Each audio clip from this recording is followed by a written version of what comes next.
Sarap na regalo po sa inyo ng Mr. Hardinero. Kung natikman nyo lang, napakasarap talaga. At siyempre po, regalo din po ni Masato at ni Ranalyn para po sa inyo lahat. And this time, pwede kang music down. Thank you, ma'am.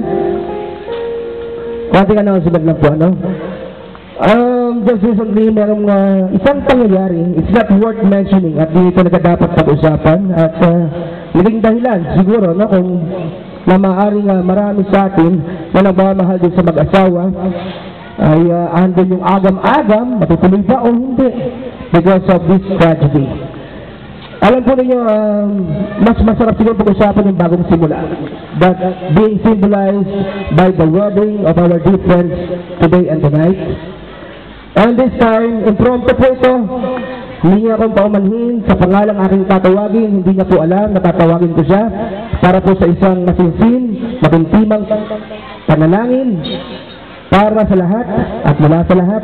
And to guide us for our invocation, ladies and gentlemen, we can do it in English or Tagalog, even in Nihongo.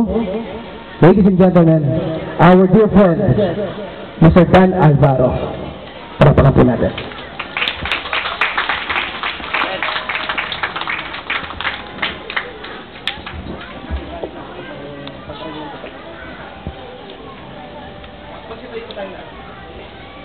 Magandang gabi. Magsasayaw po tayo.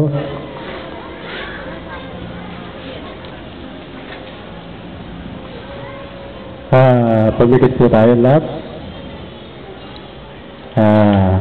Ama, nagpapasalamat po kami sa gabing ito sa lalong-lalo na dun sa mag-asawa na ikinasal. Kayo na po sana ang bahala sa kanila.